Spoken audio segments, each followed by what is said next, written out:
Hello students, welcome back to the lesson Life's Internal Secrets. We were doing last time the transportation in animals. That means we studied about the circulatory system in animals. We studied about heart, how does it function, how does it pump blood, and so on. What are the different types of blood vessels, how do they reach each and every part of your body. But what happens in plants? Do they need transportation or circulation? Yes, they need transportation, they need circulation, but their system is different from animals and human beings. Now what do plants need? Plants need water, along with that water, nutrients like nitrogen, phosphorus, potassium, magnesium, sodium, manganese, iron. All these nutrients are very important for the plant's growth. So their metabolism requires all these things also. How do plants then transport this water to their different body parts? They take water from the roots. That means the roots will have some system where the water is entering the roots and then being sent to different parts of the plant. So what is happening? What type of nutrients are going? As I said, we eat leafy vegetables, we eat fruits, we eat different types of grains. What are they giving us? They are giving us carbohydrates, fats, minerals, vitamins, etc. So these things are coming to us through plants. But how do plants take these inorganic substances from their surroundings? Plants are stationary. They are not able to move around as the animals and humans do. So we can say, in other words, plants have less energy requirement than animals and humans.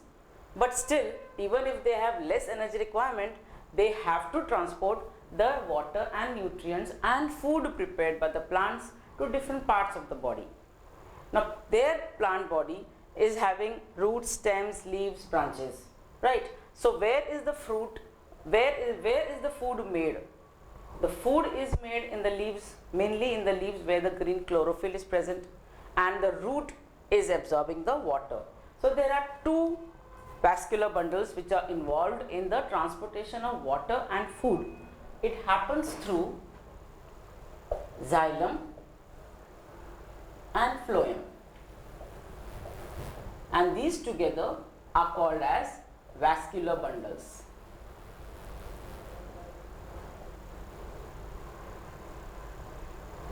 Xylem and phloem are the two conducting tissues which are involved in conducting or transporting water from the roots to the different parts of the plant, and phloem is responsible for conducting food prepared from leaves to different parts of the plant. So together they are called as vascular bundles. Now all these parts of the plant are interconnected by xylem and phloem. In xylem and phloem there may be some living cells and there may be some dead cells. Now why are there dead cells found in plants? Now plants have dead cells not for the absorption purpose of water or food, but for giving them stability, flexibility, so that they do not break under the pressure of air or pressure of rain. So they require some flexibility in their body which avoids the breakage of plants. Xylem and phloem are the two conducting tissues which are involved in transporting water and food. Now, how is xylem involved? Now, what is happening? The water is present in the soil. The root cells absorb this water because the concentration of water is less in the root cells. Now, let us consider that this is the root system and here the soil is there. The root system has small cells, and these cells, and here all the water concentration is more. Now what is happening in the soil? This is the soil and these are the roots. Now water concentration in the soil is more and water concentration in the roots is less. So what happens? Tendency is the water transports itself from high concentration level to low concentration level. So when roots have low concentration of water, the water enters from the soil into the root cell. This is called as osmosis. Now when the osmosis takes place, the water enters the roots. Once the water enters the first root, it becomes turgid, it becomes full of water. Then it applies pressure on the next cell, and this pressure goes on being applied, and the water starts conducting from root towards the upper part of the leaf or the branches. So this is called as root pressure is developed.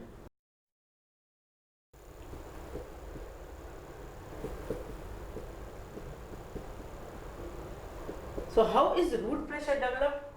When the soil has water concentration more and the roots have less water concentration, the water from the soil tends to move inside the root because of the difference in pressure or the concentration.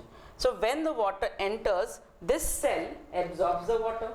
First cell absorbs the water, it creates a pressure on the next cell, and this so on, the pressure goes on increasing, and this is called as root pressure.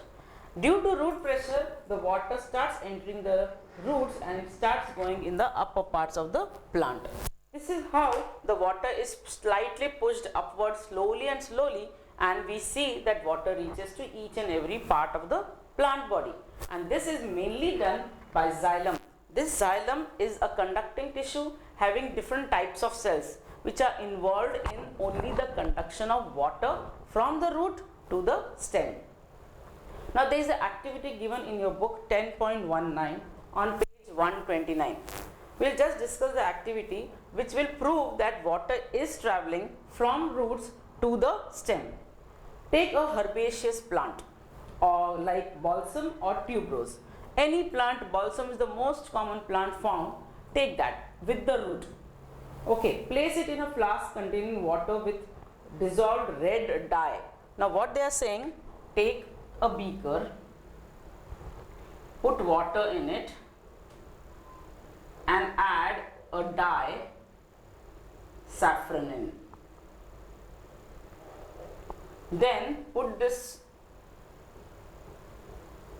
plant in this beaker. What will happen? After some time, you will see this red dye. This is the red dye, red colored dye, saffron in. You wait for some few minutes. Observe the stem after few hours.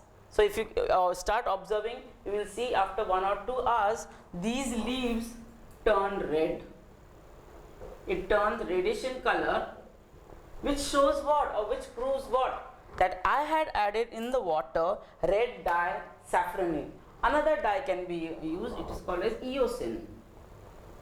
So any dye, which any colored dye can be used, and this red dye is mixed with water. After some hours, when the xylem is doing the work of transporting water from the roots to the different parts, you will see these leaves start turning reddish in color. Now why this must be happening? This is happening because the water is going in the roots due to the process of osmosis. Along with that, dye is also going, and we see the color change of the leaves because the original color is not changing. Over that, blue reddish color tinge is coming. That shows that water has reached the different parts of the plant, and this is how the xylem is conducting water to the different parts of the plant. There is another activity, 130 page in your book, activity 10.2. Take a potted plant and cover one branch with a plastic bag. Now let's see, if we consider this plant only, what happens if I take a potted plant and just cover it with a plastic bag. I take a potted plant,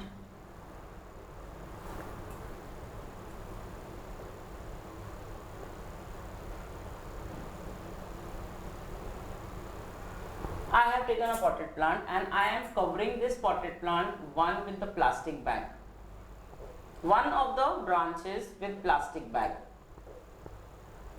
What's happening? I am only putting a plastic bag over around one branch and trying to see what's happening. Now place this plant in sunlight for some time, water the plant, and after few hours, what will you observe? If I remove this plastic bag, what will I observe? I will observe that this plastic bag have drops of water inside. This plastic bag has drops of water inside. Now from where this water is coming? I had put a plastic bag over a branch and kept it in sunlight, watered the pot, and after a few hours I saw that some drops of water are inside the plastic bag. From where they have suddenly come? They have not suddenly come. What has happened? The water loss is continuously being done through the leaves and through the branches. This water loss is due to the sunlight. Now when there is a sunlight during the daytime, lot of heat is there. When heat is there, it evaporates the water from the plant. So all the extra water of the plant goes out through the leaves or through the stomata. This process is called transpiration. And this transpiration here, because of the transpiration of these leaves or this branch, the water molecules which have evaporated have condensed inside, because we have covered it with the plastic bag. So because we have covered it, it is not allowed to evaporate, and therefore it has condensed, and this proves that water is lost by the plant through a process known as transpiration.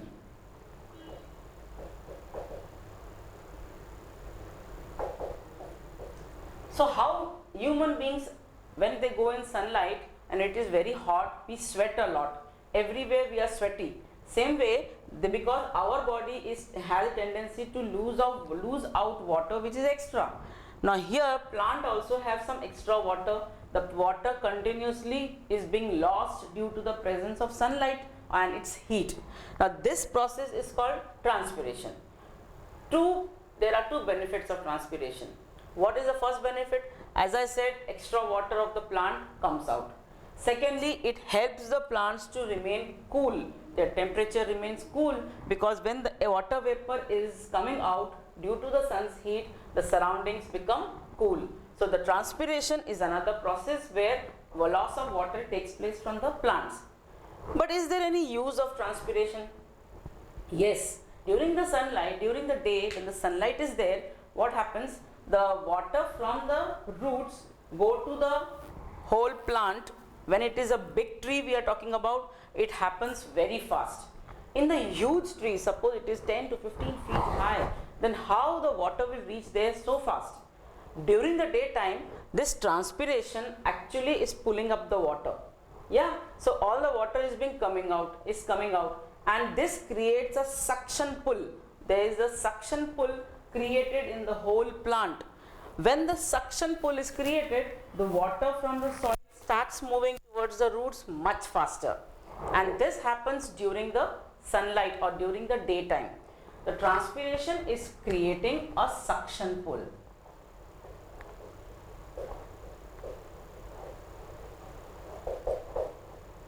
Now what is suction pull? Suction pull is a pull created or force created which tends to pull the water up, because the water is being lost. Water is lost continuously because of sunlight, and therefore the transpiration is creating a suction pull. This suction pull is created throughout the plant till the root, and so it tends to pull up the water much faster, and this is how the water reaches the huge trees till the end. But what happened during the night? There is no sunlight. Then transpiration also is very slow, hardly any evaporation takes place. That time this root pressure comes into force. Root pressure was always there, but to reach the greater height of the big trees, this transpiration is very helpful in pulling the water up.